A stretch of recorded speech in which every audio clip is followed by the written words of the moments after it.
stands for the National Museum of the Pacific War, and it is my pleasure to welcome you all here today for the memorial plaque dedication of the USS New Jersey.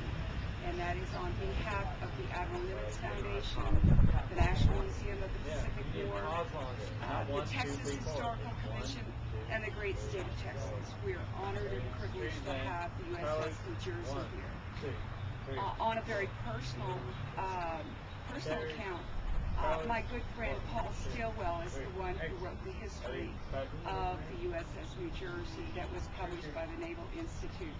And he served aboard the New Jersey, so I have a very special place in my heart for the New Jersey as well.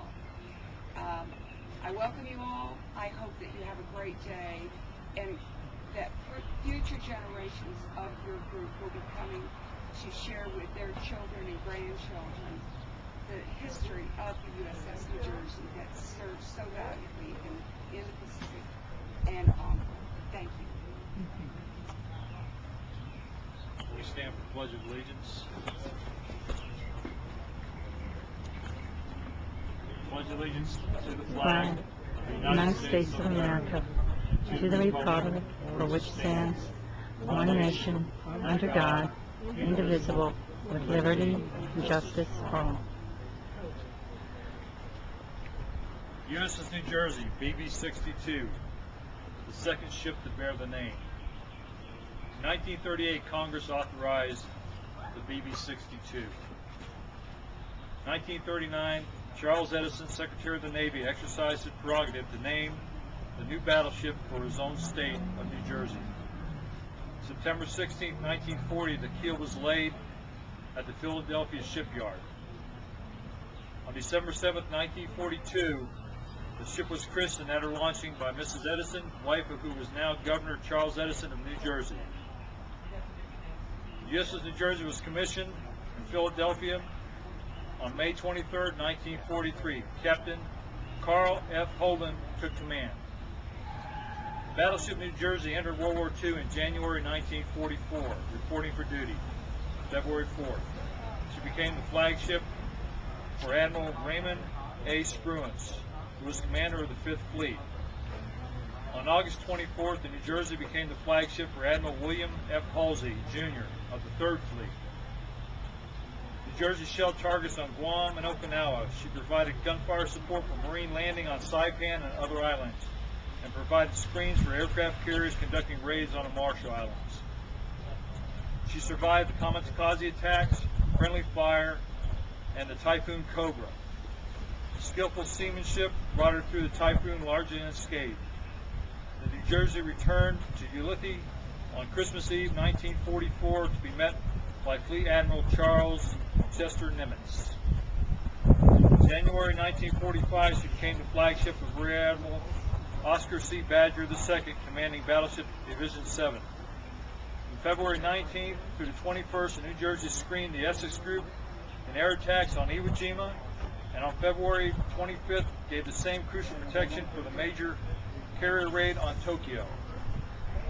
During the final months of the war, New Jersey was overhauled at Puget Sound Naval Shipyard, returning in July back to the Western Pacific. She once again became the flagship of the 5th Fleet under Admiral Spruance.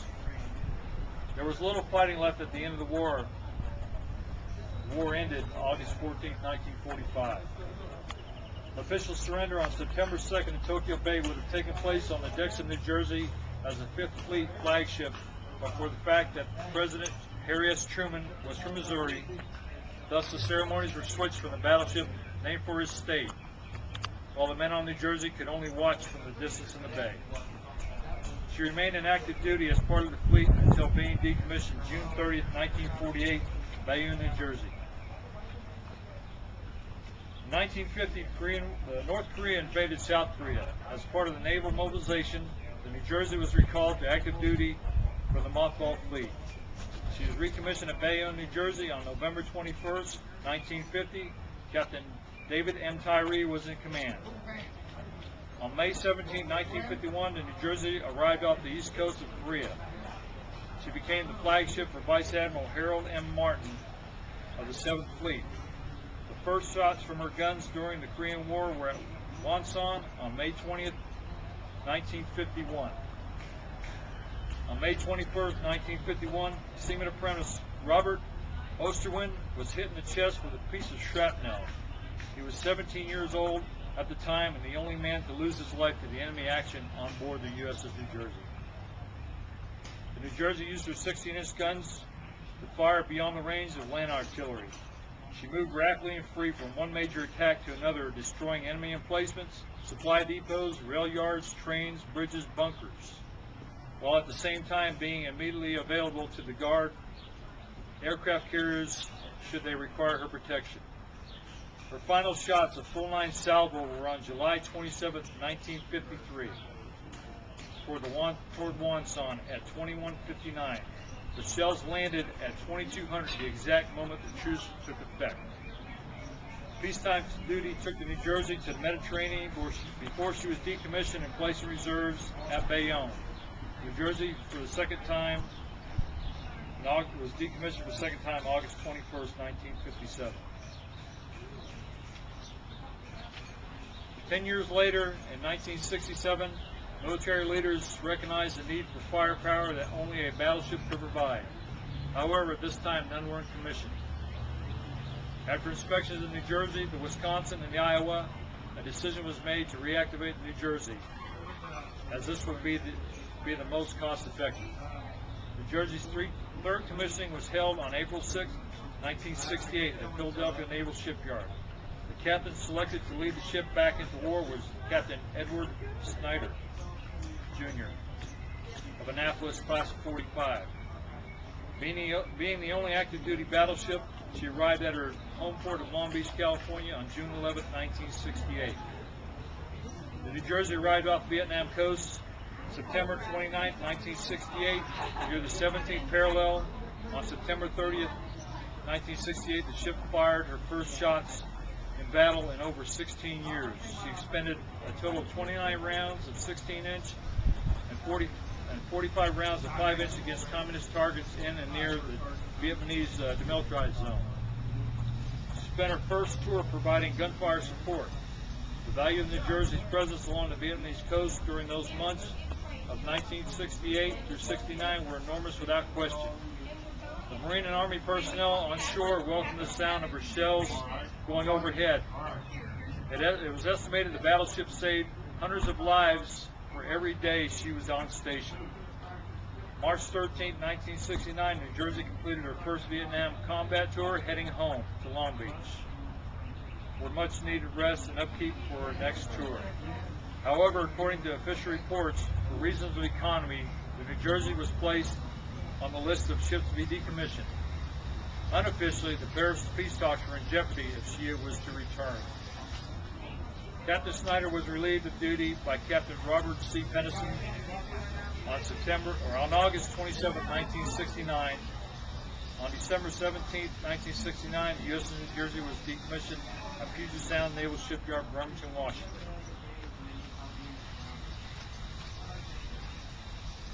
President Ronald Reagan's 600-ship Navy brought the battleship back to life. New Jersey began the first tour, being the first of the 4 Iowa-class ships to be recommissioned. On December 28, 1982, with President Ronald Reagan presiding, the New Jersey was recommissioned at Naval Station Long Beach, California, with Captain William M. Fogarty in command. The chronic violence in Lebanon was boiling over, and the U.S. Marines were in vulnerable position. While on a 3-month shakedown cruise in the Pacific, the word came down, and the New Jersey wasted no time in answering the call. She arrived off the coast of Lebanon on September 25, 1983. The ship lost a crew member in Beirut barracks bombing on October 23, 1983. He was Chief Petty Officer Michael Wojcinski, who had been dispatched to the Marine base to assist in repair of radar equipment. On December 14, 1983, the New Jersey was finally allowed to express her anger, unleashing her 16-inch guns on Syrian anti-aircraft sites. This marked the first firing of her guns in combat since the Vietnam War. At the end of the Lebanon tour, the New Jersey had fired almost 300 rounds. In 1989, New Jersey was the first U.S. battleship to enter the Persian Gulf. This would be the only time the battleship would sail in the Gulf, where military cutbacks robbed this battleship of the chance to participate in the 1991 Gulf War. The USS New Jersey was decommissioned for the final time at Naval Station Long Beach, California on February 8, 1991.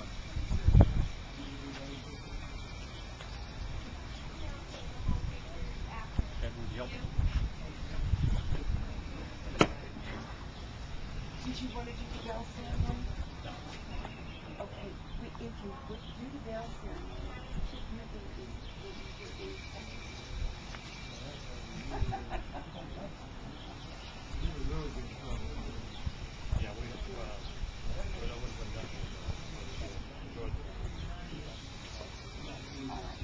well, the bell ceremony is ready to go. The names and all ring the bell. Yeah, we had names. Well, that's not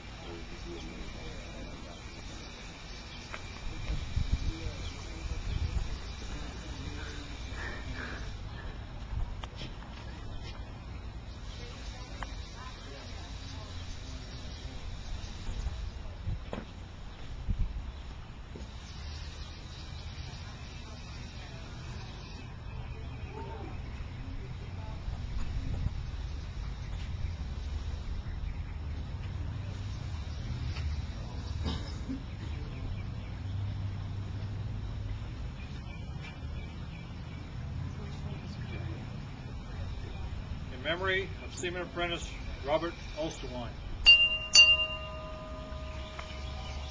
Korea, 1951. In memory of Chief Petty Officer Michael Korchinski. October 23rd, 1983.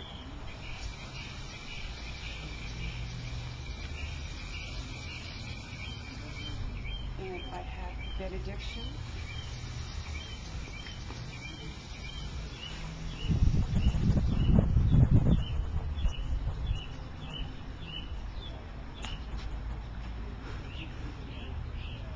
Eternal Father, strong to save, we give you our thanks and praise.